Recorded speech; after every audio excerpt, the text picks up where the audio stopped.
You every week by Memphis Tourism and the Memphis Sports Council. Millions visit Memphis each year. They're drawn here for our great music, our great food, but also it's a global destination, as you know, for sporting events like the FedEx St. Jude Classic, which is right around the corner, and all of the other great things that are happening. Memphis Tourism and the Memphis Sports Council, that's a winning combination, working year-round to bring visitors and sporting events to our community, which definitely helps fan the flames of economic development in Memphis and in Shelby County. And every week they bring you our guy from the Big Ten Network, Fox Network, and, of course, the Sporting News. He did a great job of covering the worldwide World Cup, although all in North America. But what an event it was, and what a great champion ended up winning. He wrote about the quiet greatness of Spain.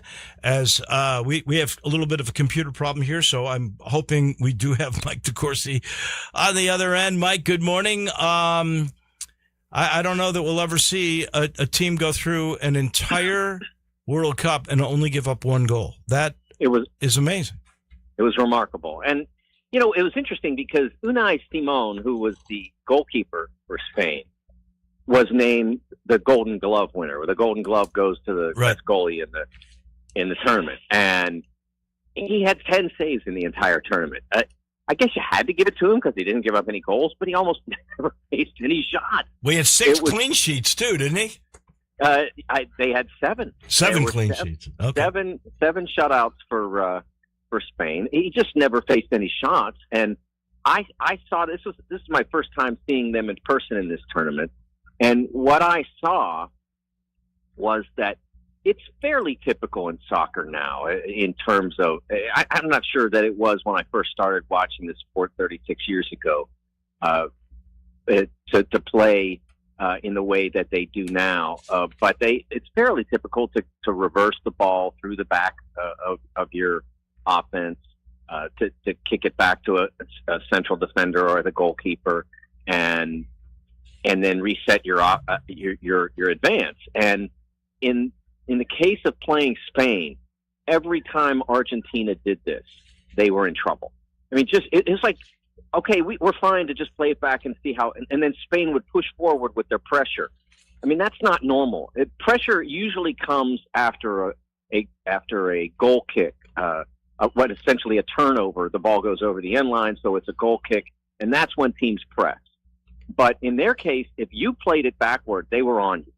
And every time Argentina did that, they lost ground. And they never seemed to understand, look, if you have the option between switching to the opposite flank, and they did have options, but they were afraid to do it. They were afraid of what Spain would do, but they never caught on to the fact that switching the ball to the opposite flank and having them steal it was much less dangerous for you than it was simply to play a simple back pass and have them totally in your grill.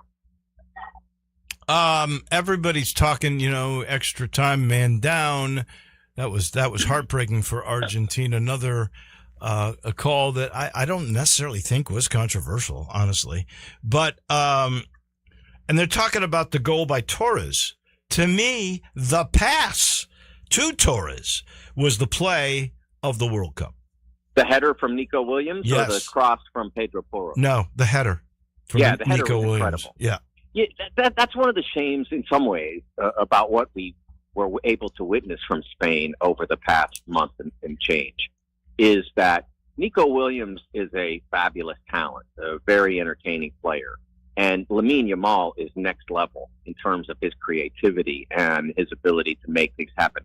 And neither player was healthy in this tournament. Lamine Yamal played most of it. Probably got taken out of a few that they were okay in. But he played most of it, even though he was compromised the entire way. He was healthy enough to play, but not healthy. And so you saw moments from him, but you didn't see greatness. And in Nico's case, you saw very few moments. He was compromised enough that they didn't feel comfortable playing him much. But he came in yesterday, and in that instance, he nearly had a goal that was taken away, and then he still came up with a way to have his not his hand but his head into the winning sequence. It was a phenomenal play to be able to control that, to put it right there for Ferran Torres. It was a phenomenal play by Nico. I was glad he got a chance to have his World Cup moment. I think most would think, okay, you've got position, you've got your head on the ball, you're going for the goal.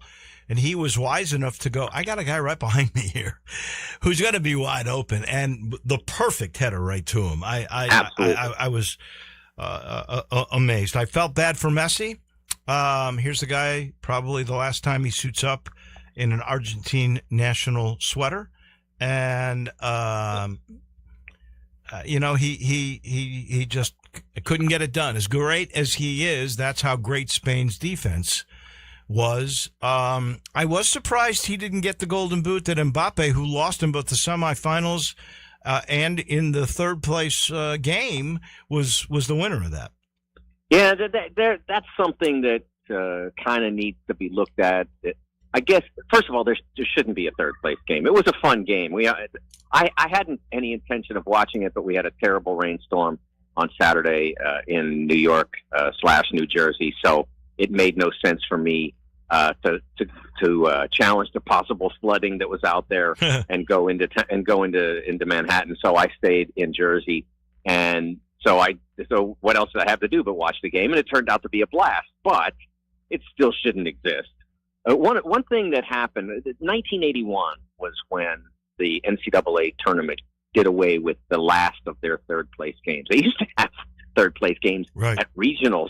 And then they got rid of they got rid of those, and they still had until 80, I guess it was. They had a third place game. But one of the reasons that they did that was that you get this far in the tournament, and you don't deserve to go home with 2 losses.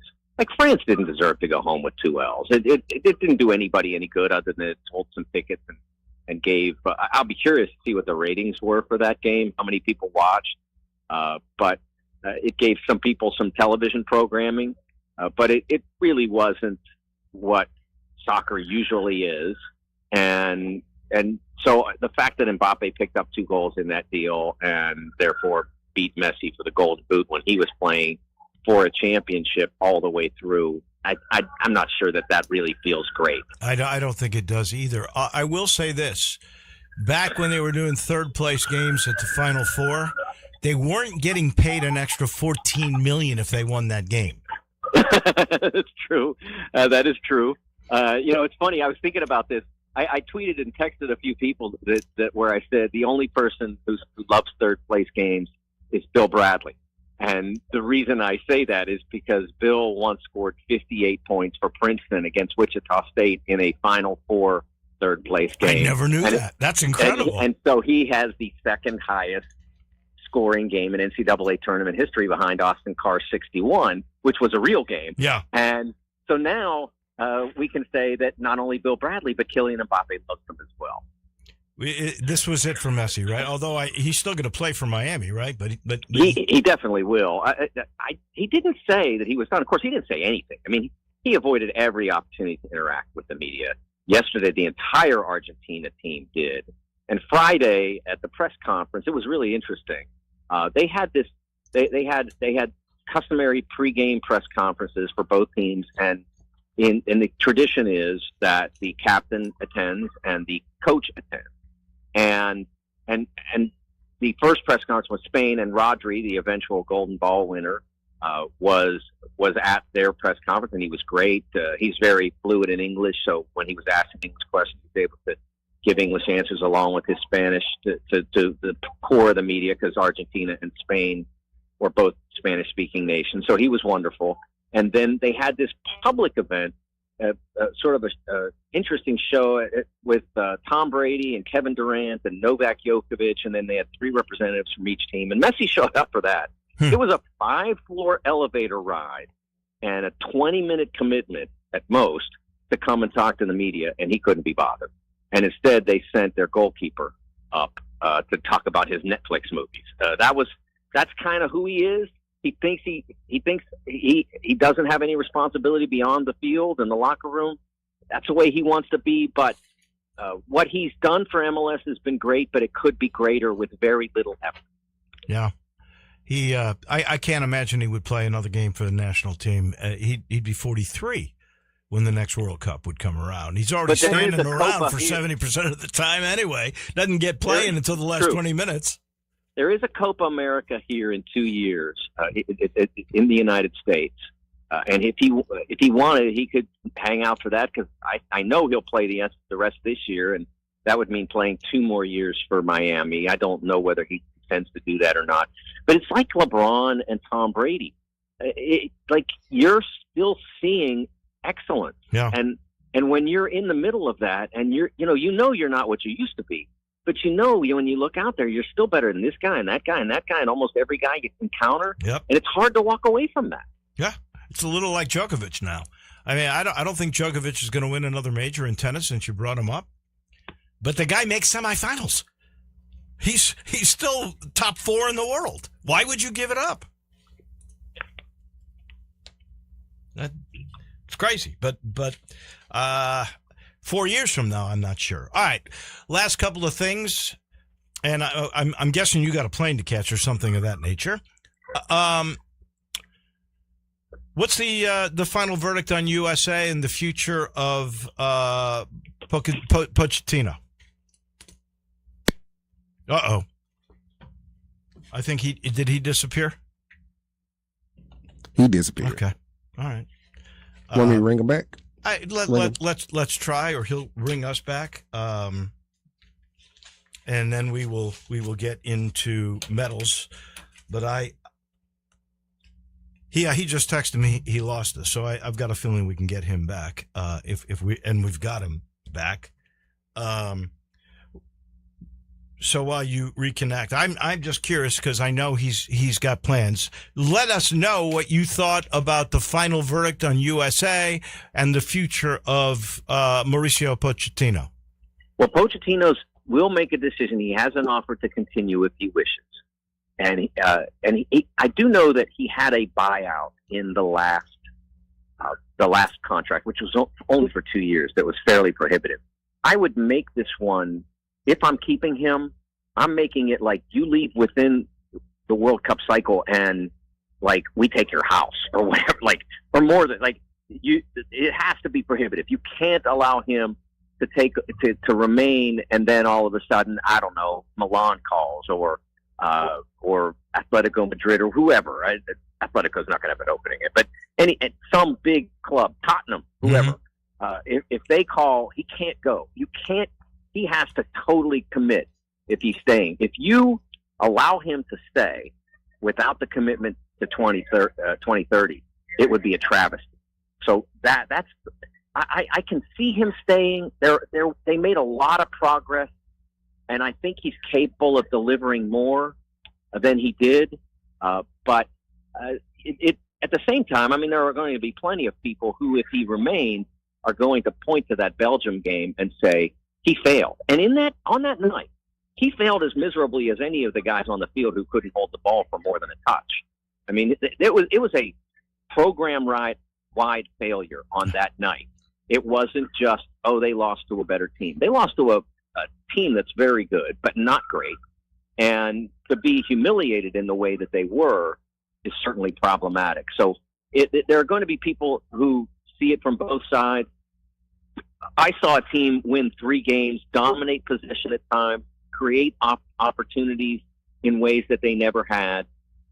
This coming World Cup is going to be a different challenge for the United States, because the core that has been in place for the last 2 World Cups, Weston McKennie, Tyler Adams, Christian Pulisic, and Jedi Robinson, those guys are all going to be early 30s for the next World Cup.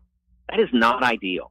It's not like Kevin De Bruyne at 35, but it's not ideal. You'd rather have your guys really mid to late 20s. And so whoever is coach, Pochettino or someone new, has some real challenge there to see what kind of shape those guys are in. How much do you emphasize them? How quickly can you bring along the next generation of players? And there are some very talented young players, teenagers basically. Xavier Goza, Real Salt Lake, for instance, who could be the next generation. I don't know if it was you that brought up lacrosse, but I heard this because I don't know if this isn't the ceiling because the top athletes go football, baseball, basketball, and then even lacrosse is getting guys that could be soccer players. Is this Sweet 16? Is that the ceiling for American soccer on a worldwide stage? I don't think it necessarily is, but they do here have obstacles that no one else does, and they're too rarely acknowledged. What people confuse the argument with when I say that our best athletes might not be playing soccer, I'm not talking about necessarily like LeBron James or I don't know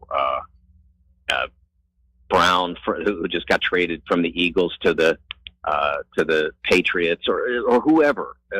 It's about like who gets introduced to the game. If you're in Argentina and you want to play sports, like that's the first thing you're doing. And if you don't like it, A, or feel like you're not good at it, B, you might eventually play hoops or tennis or whatever. But you're playing soccer first. And that doesn't happen here a lot. And what needs to happen really, and I think this is a time thing, honestly, Dave, is that a generation of parents now, the young people who are parents now, probably played some soccer. Some of them probably played a lot of it. And so their kids are getting introduced to it. But like when our generation did not play any. And so our kids didn't get much of it. And so then it's going to take time for more and more parents who played the sport to encourage or introduce the sport to their children. So I talked to Stu Holden, the Fox analyst, and I think he said it could be one generation, maybe two, and I think he's right about that. For to make significant progress beyond where we are. And we can touch on this next week. We'll wrap things up then. What will the effect of this World Cup have on the American soccer scene, including the MLS? That'll be a discussion for next week. Mike, safe travels. I think you're leaving New York today. And we'll talk again soon. Appreciate it, Dave. Thank you. Thank you. That is our man, Mike DeCourcy. He's brought to you in part by Sheldon. Temperatures are soaring and the interest rates and inventory of homes climbing. And when you want to sell your home, who are you going to call? Well, you want the job done, right? So you're going to call Sheldon. Sheldon Rosengarten, Mark Stensdorf, because he sells houses in good markets, bad markets, even terrible markets. Don't take it for granted that your friend or your relative or maybe your neighbor might be the real estate business guy that can do it for you. Forget about it. Make sure you talk to them, 2 or 3 real estate brokers. Judge for yourself. Let Sheldon be one of them, and he'll show you that a highly successful strategic marketing program that can mean the difference in when you sell and how much you're going to make. Is this market your home needs to be in the sweet spot? Yes, it is. If you want to sell it, you need the right guy. Sheldon at memphisrelocate.com or 483-0546. Very quickly, let's do a thing, Darian Newsom, we call precious metals. I'm giving bronze medal Cam Boozer, even though they blew it in the fourth quarter. Could have won the championship. Lost to Golden State and Lindeberg, of all people. Cam Boozer was named by ESPN as the ESPN Summer League MVP. I'm not sure. Caleb Wilson is electrifying. He was the most electrifying player, they said. But the best overall, Cam Boozer. I got to give a bronze medal to Caitlin Clark. First person in the history of the WNBA to have a 40-point game in tennis this game. She had 45 and 10 and hit clutch shots to win the game. But wasn't voted as a top 10 player. There's a thing. Number 11. There's just a thing going on with that. And to me, it could be part of the downfall of this league. As she brought him up, let's see what happens there. I got to give the Boston Red Sox a silver medal. They've won 13 games in a row. You know, this thing goes back to the 1800s, and that's the second longest winning streak in Boston history. Everybody's going crazy. Oh, yeah, they're in it now. They're 2 games over 500, by the way. Still 6 games back in the American League East. Question to you, Dave. Are they better with or without Alex Cora, who was just terminated this year? I know. Has to be yes, looks right? Like, yes. Yeah, looks like better. 2 gold medals Ryan Fox. He's the fourth different major winner. He was so clutch on 18. A great shot. First of all, he had a 330-yard drive, and he threaded it down the middle because there's danger on both sides. Then he hit a great iron shot to 12 feet and made a birdie where very few birdies were made all week long on 18. At 39 years old, his first major, only his second PGA win. He was 52nd, by the way, after the cut. He had a 72 and I think a 68. That's the biggest comeback margin after 36 holes in the history of the Open. And then Spain, their 38th straight win, another shutout, and that's against Messi and that incredible offense of Argentina. They only allowed one goal during the whole World Cup. I may never see that again in my lifetime. It was amazing. So Spain gets my final gold. Absolutely. And they played for almost an hour without a man. They played for 10 minutes, right. 10 men for almost an hour. So I'll be quick because we got another guest to get to. Bronze literally goes to England. Jude Bellingham and Bukayo Saka led England over France 6-4. Silver, I'm going to take you to Monday night with Jordan Walker. This was after our medals on Monday, so I would be remiss if I didn't bring up Jordan Walker winning the home run derby at Citizens Bank Park. You're a Cardinal fan. What do I Cardinal, expect? yes, sir. Had to remember that. And gold, literally to the champions of the FIFA World Cup, the Spaniards. And I'm giving a rush to the Atlanta Hawks, giving up on Zachary Ricochet already. A number one pick 2 years ago in that market. Had that been the Grizzlies giving up on a number one overall pick, there'd be much ballyhoo about it, but you get back Lou Dort. They gave up on a number two pick in Hashim Thabit. Yep. Sometimes you don't pick right. And, when that pick was made, nobody heard of him until the draft. It was actually Alex Sarr. I thought Sarr would be number one, initially. All right, my Russ, Bryson DeChambeau. You never know what's in a guy's head, but I've seen the video of him walking around that ball, especially the second time he takes a walk behind the ball. Stomp. Clearly, it's illegal, whether he intended to or not. And in the back of my mind, I think he knew what he was doing. That's me, personally. And those are our medals. We take a break. We'll talk more about that with TJ Reeves down in Tampa. He comes your way in a minute. Broadcasting from the Family Leisure Studio, we are Sports 56 and 98.5 FM.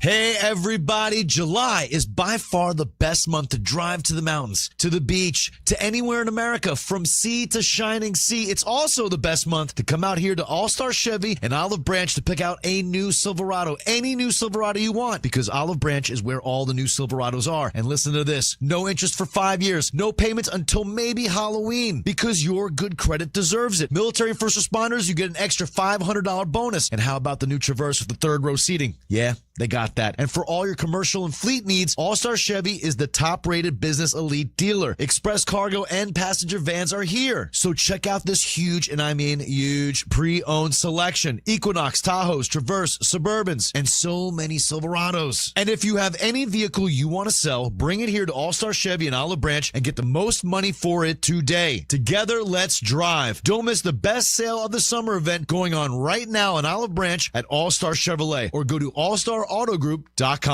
Hey, I've got him on the line right now. Marty McNate. Marty, I hear you got some exciting deals over there at Gossett Volkswagen Germantown. You heard right, Randy. I got a 2026 Jetta S, 40 MPG highway estimate, $249 a month. $249 a month for Jetta S. Hey, what else you got out there, McNate? If you love a great deal on an SUV, you gotta love the 2026 Tiguan 2.0 TS, $269 a month. I know I'm loving Tiguan at $269 a month. How about Atlas? Well, out here at Gossett Volkswagen Germantown, your 2026 Atlas SE is only $329 a month. $329 a month for Atlas, so get out there, ask for Marty McNate. He'll be waiting for you at Gossett Volkswagen Germantown, 7420 Winchester Road, or shop online, GossettVWG.com. And remember, your future is what you make it. All 36-month lease, Atlas TC 564,481, MSRP 41,911, Jetta TMO 312,217, MSRP 25,791, Tiguan TMO 43,763, MSRP 32,881, include all rebates and incentives, must be financed through Volkswagen Financial Services, PFA 95, exclude tax filing and license to the Blue Grid, offering 73126, dealer stock only, MPG estimate provided by EPA.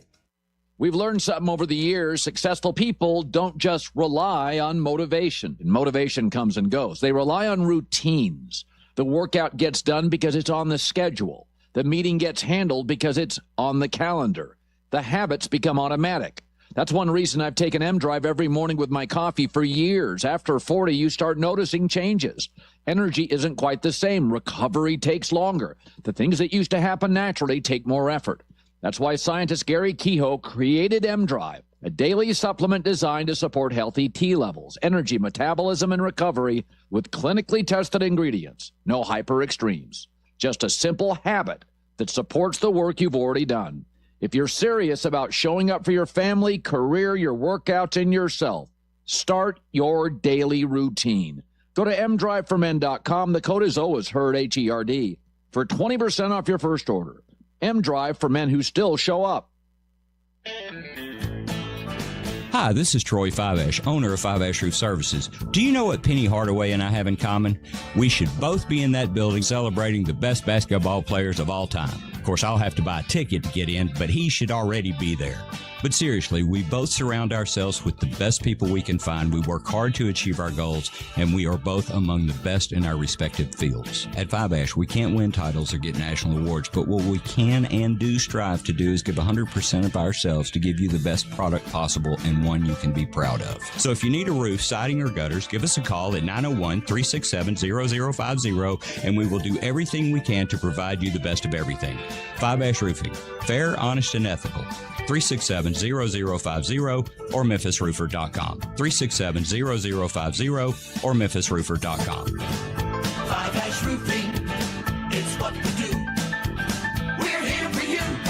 I'm everything that is. Now back to Wolo and Friends on Sports 56. Here once again is the voice of the Tigers, Gabe Woloshin.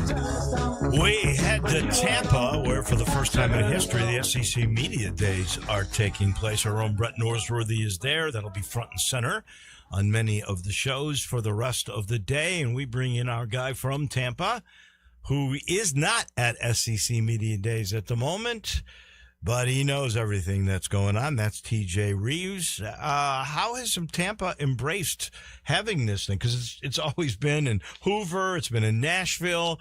All of a sudden, they went way down south. Good morning.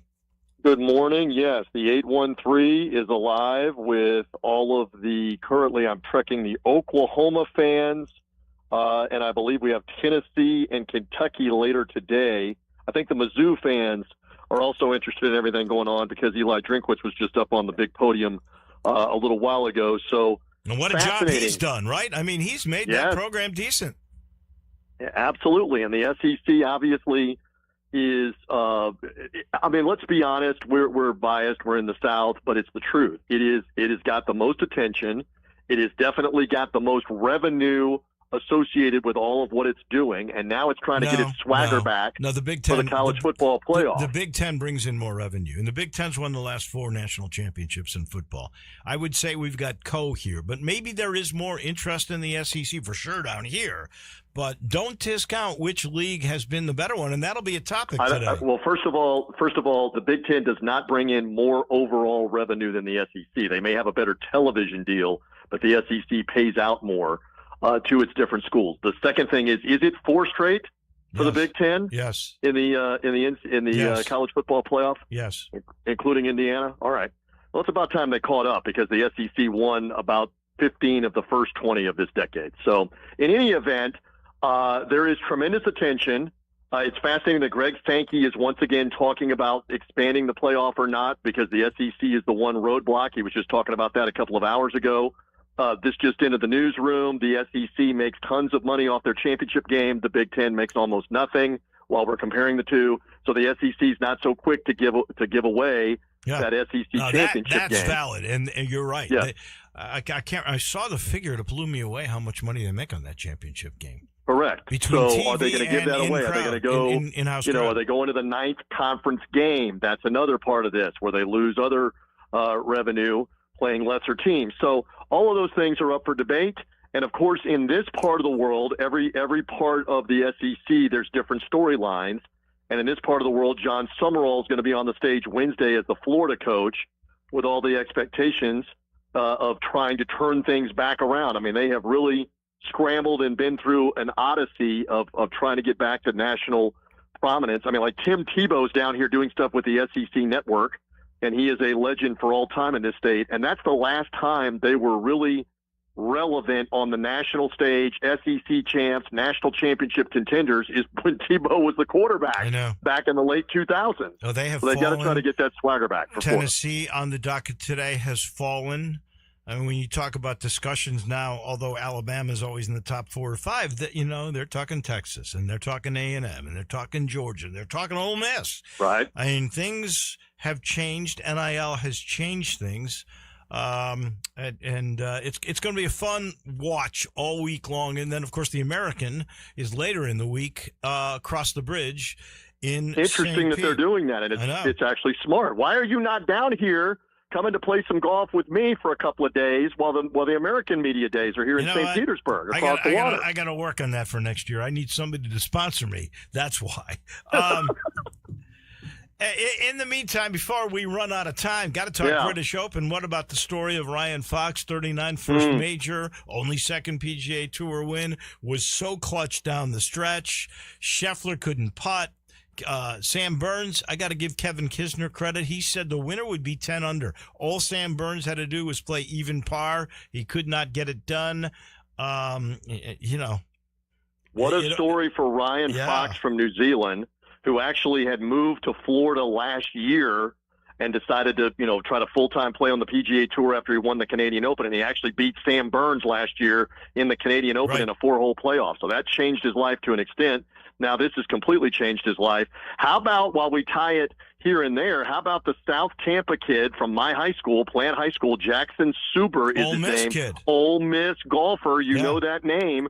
He was up on the leaderboard. He just didn't do anything on Sunday. Right. And for several of these guys, Siwoo Kim was another one that fell back. Lucas Herbert, the guy that shot the 62 on, I believe he shot on Friday. Yes. He and Burns both. He did nothing on Saturday and Sunday. And let's hear it for Ryan Fox taking very little time to go and address his ball and play, including let's go ahead and hurry over the clinching putt on the 72nd hole of the Open Championship, and he's playing it like he's in the McDonald's drive-thru, Wolo. Well, I love it. You know and what? knocked it in. Maybe that solves nerves. You don't think about it too much. You focus, True. you got your line, Good and point. you just do it.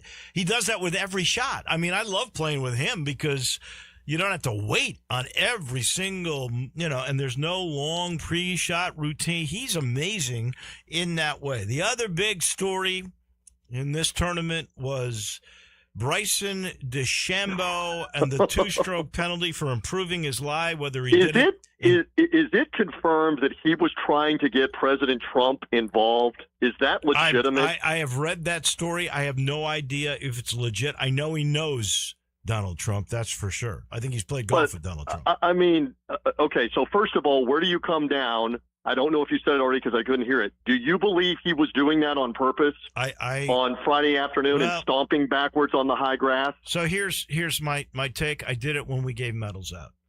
There's no question he should have been assessed a penalty because he did improve his lie. No one knows what's in his head as he's doing that.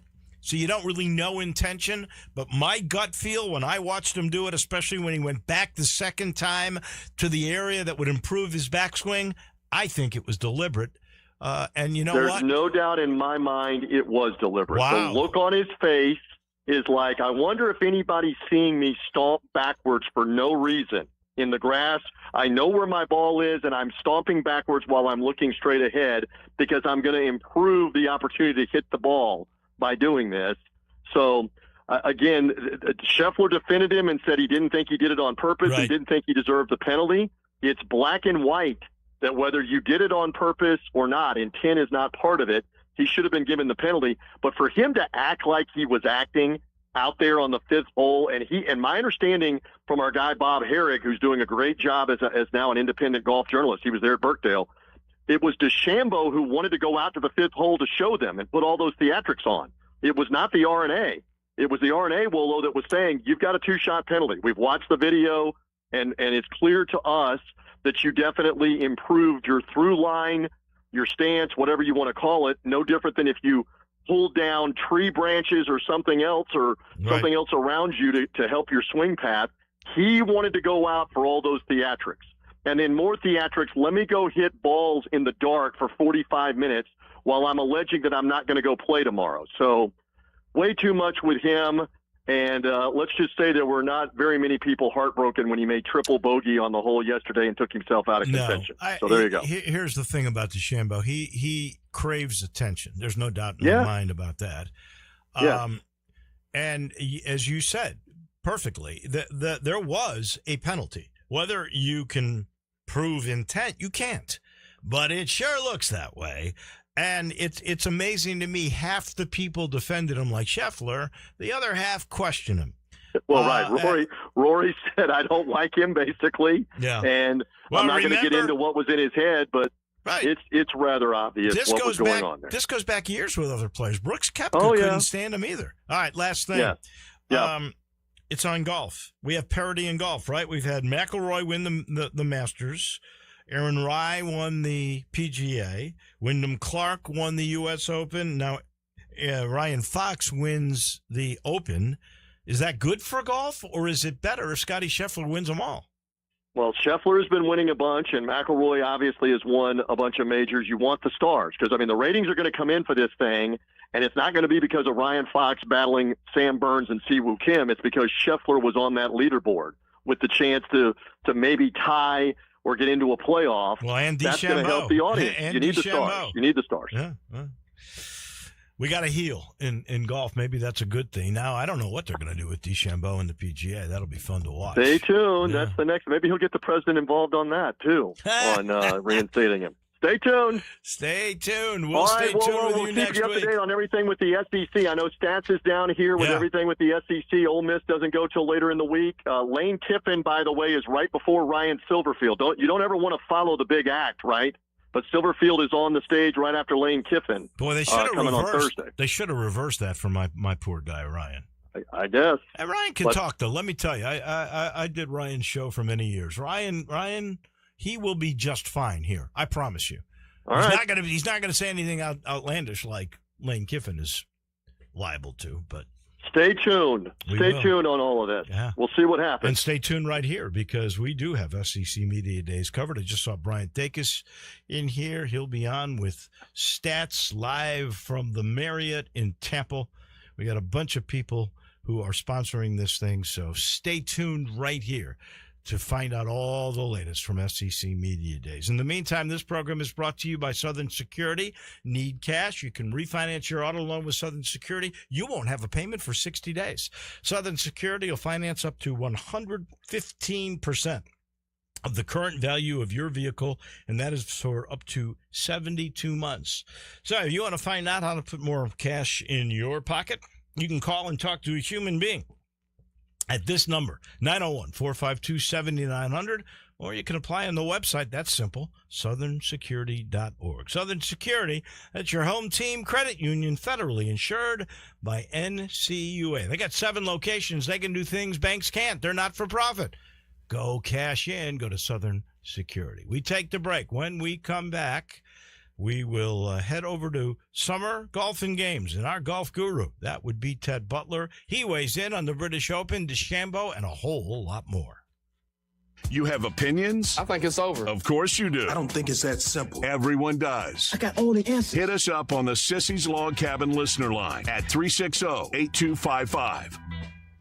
Rick's Powder Coating for a beautiful finish every time. Rick's Powder Coating specializes in automotive, ornamental, residential, and industrial coating. With 2 conveyor lines and the largest batch ovens in the Mid-South, Rick's can accommodate all of your powder coating needs. Locally owned and operated since 2002, Rick's Powder Coating will customize a beautiful finish just for you. Drop by or call to see how Rick's Powder Coating can bring color to your life. 901-367-2771 or rickspowdercoating.com. Mid-South, we've hatched a plan for fun, so get ready, set, and drive at Gossett Volkswagen on the Pike. Hey, you want great MPG? We Gossett at 40 MPG highway estimate. In 2026, Jetta S just $249 a month. Jetta S $249 a month. You want it, you love it, and we Gossett in 2026 Tiguan 2.0 TS. Only $269 a month. Tiguan $269 a month at Gossett Volkswagen on the Pike. Plus, take a good look at 2026 Atlas Atlas SE. We got it now just $329 a month. $329 a month for Atlas SE. You want it? We got it covered at Gossett Volkswagen, 1875 Covington Pike. Online, GossettVWMemphis.com. If you want it, we got it at Gossett Motor Cars. 36 month lease. Atlas TC 564,481. MSRP 41,911. Jetta TMO 312,217. MSRP 25,791. Tiguan TMO 43,763. MSRP 32,881. Includes all rebates and incentives. Must be financed through Volkswagen Financial Services. PF 895. Excludes tax title and license with approved credit offer in 73126. Dealer stock only. MPG estimate provided by EPA. It's time for SEC Media Days. Join Brett Norsworthy as he broadcasts live from Tampa Monday through Thursday, previewing the upcoming SEC football season and brings you interviews with players, coaches, and SEC insiders. Tune into Sports Time with Stats and Brian Dacus from 3 to 6, and also hear from Stats throughout the day for SEC Media Days coverage on Sports 56 and 98.5 FM. Brought to you by First National Bank and Trust, Jason's Deli, Gould's Salon and Spa, Jim's Place in Collierville, and All-Star Chevrolet in Olive Branch. Now back to Wolo and Friends on Sports 56. Here once again is the voice of the Tigers, Dave Woloshin.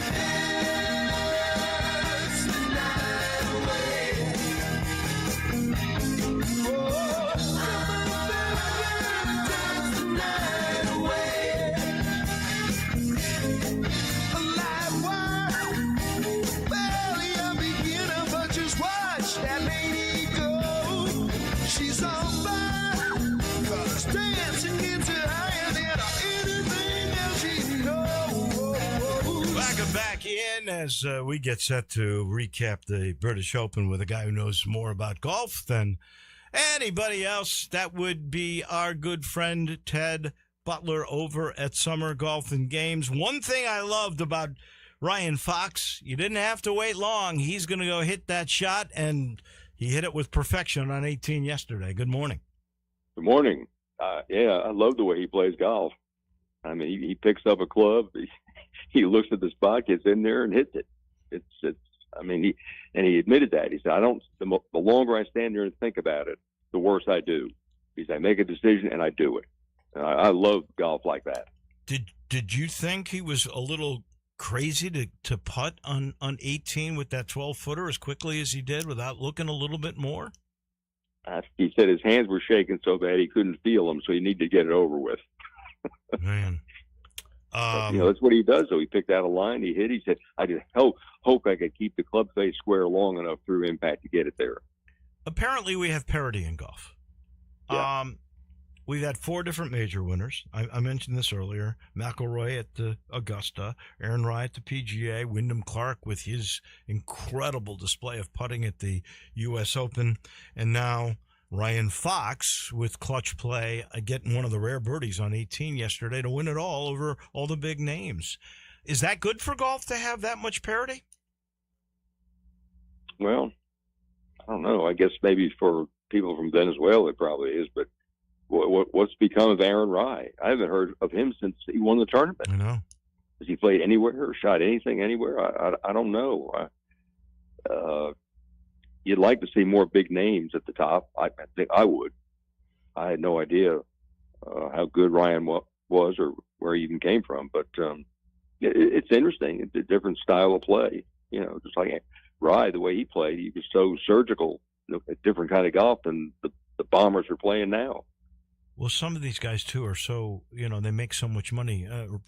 Fox got $3.2 million. I think Aaron Rai might have gotten $3.6 million when he won the PGA, and then he backed out of the next tournament. And so you're not getting as consistent play from the names and look at McIlroy. He's only going to play 14 events this year. They're going to give him a loophole exclusion to not lose his membership for not playing the mandatory 15. So I think that's part of the problem with golf. Maybe there's too much money in it all told. Now, of course, the big story everybody's talking about was DeChambeau and what happened on the 5th hole, the improving your lie, which, television shows he did. We'll never know intent. I have a feeling about it. I'd love to know what yours is. I don't think that he would cheat on purpose. I mean, Scotty Scheffler said he'd known in interviews for a long, long time. He said Bryson does not have cheating in him. So it might have been just clearly it was a penalty. You know, maybe he did it inadvertently or just trying to look from a different angle, but obviously it was a penalty. And then the hold up after that of holding up the whole tournament because of that was a problem too. So, well, that and he hits balls till it's dark, leaving people that were right, hoping to go home. He didn't care about all those other people. He just craves the attention, I think, is a big part of DeChambeau. And I don't know what's going to happen with him because half the players on the tour just don't like him. Yep. And he's not going to have Liv. Liv is done. Right. So where's this guy going to go? Would he pay a penalty to come back on? Because he's one of those guys that, quit, got guaranteed money. And I don't know if he's willing to pay all the fines and go through all the rigmarole that it's going to take to be reinstated like Brooks Koepka has done, like Patrick Reed is in the midst of doing. And I don't know how well he'll be welcomed, but I do know this. People love talking about him. He is, in sports, it's good to have a heel. You got plenty of heroes. Good to have a heel. He's a great heel. And people like watching him. And he can still bomb the ball a mile and a half.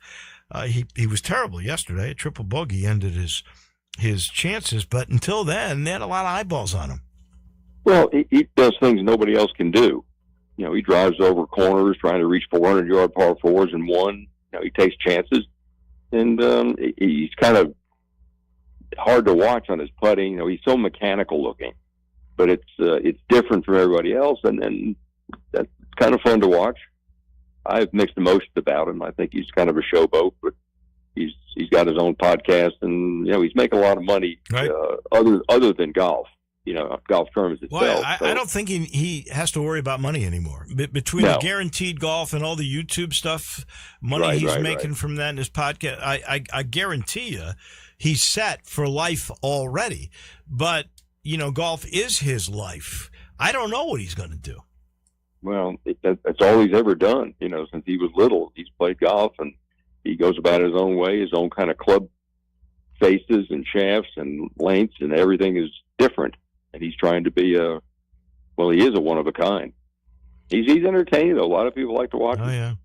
I felt bad for Scotty Scheffler. The guy hit the ball good enough to be a champion and to win another major. It's the first time in a couple of years he has not won at least one major. He just could not putt. What's going on with his putter? I don't know. It was you could see putts bouncing all over the place. The greens were not good. Late in the afternoon, after the wind and being spiked up and everything, you could see the ball bouncing on putts, but he's just not making anything from anywhere. A couple of 10-foot putts the whole week. Right. He can't make anything outside of 5 feet. I don't know whether it's his stroke, his confidence. I don't know the answer to that. It doesn't look like a bad stroke. They just never go in.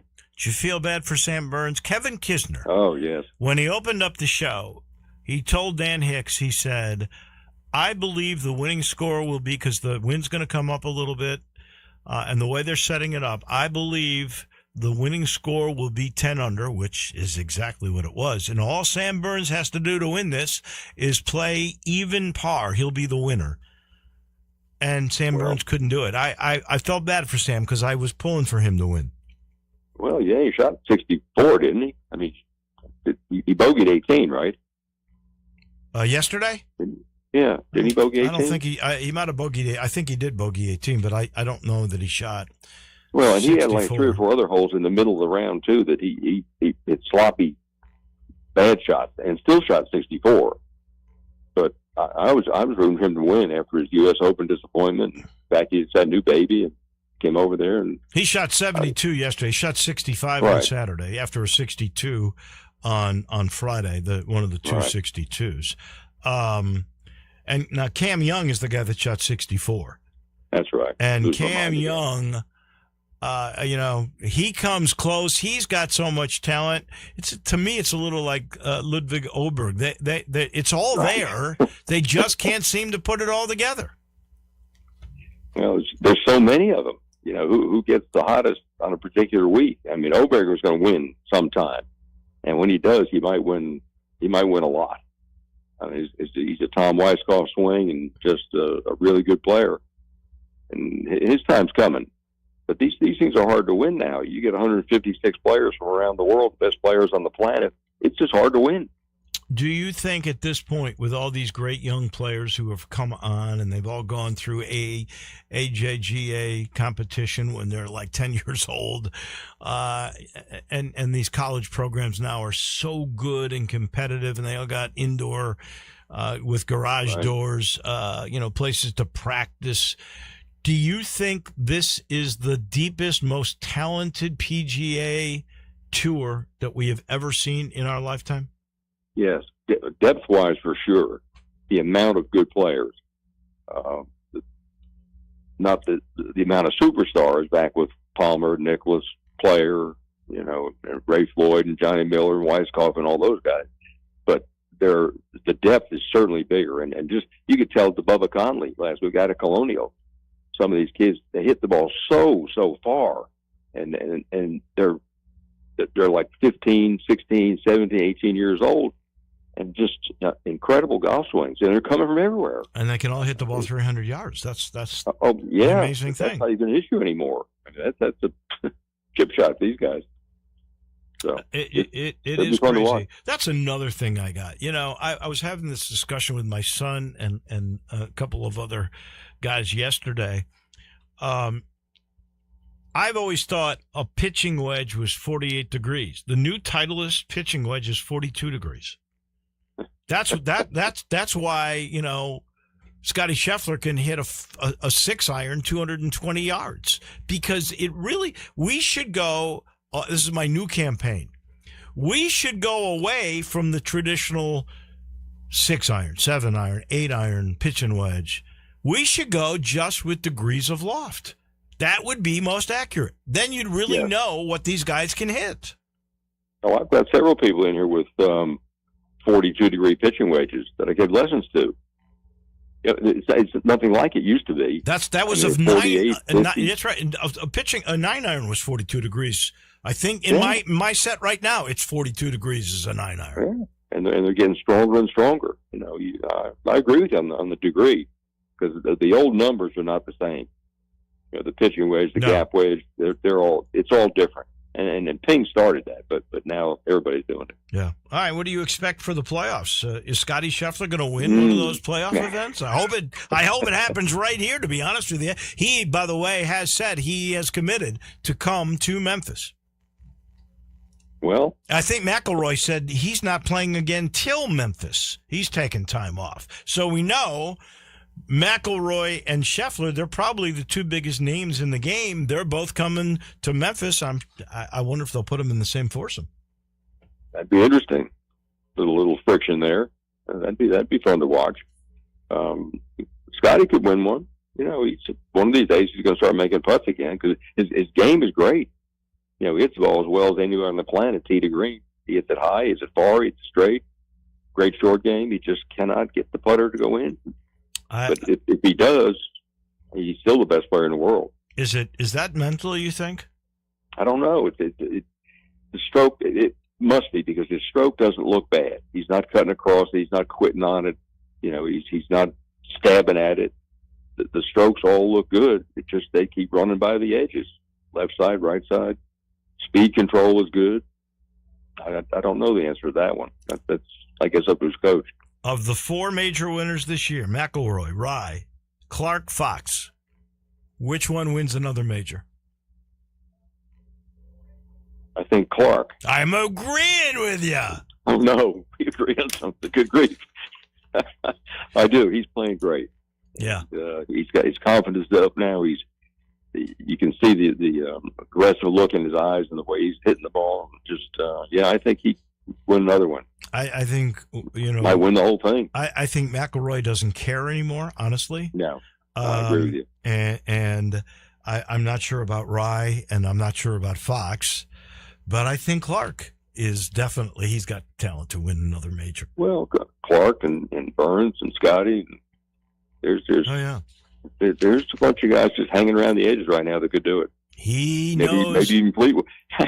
Even my guy Fitzpatrick, who I picked to win the tournament, didn't miss the cut. I know it, that his brother did. Right. Yeah, there's guys like Hovland who you think. How about Morikawa didn't play so good? I don't know what's happened to Xander Schauffele this year. I mean, there's so much talent out there. It is amazing, and we'll talk about. Actually, I won't be here next week, so you'll take the week off, but we'll get you after that. Okay. How's that? Okay, sounds good. All right, thank you. We appreciate you. All right, Dave. That's our guy on golf. Nobody's given more lessons in the world than our guy, the 100,000 man. That is Ted Butler. He's brought to you by Landers Cadillac. Landers Cadillac of Memphis. Always, they have the best cars. They always, what do they say? The standard is, it's the Cadillac of it because it's the best. So the best cars can be had at the best dealership group there is, Landers. That's the truth. They take care of it all.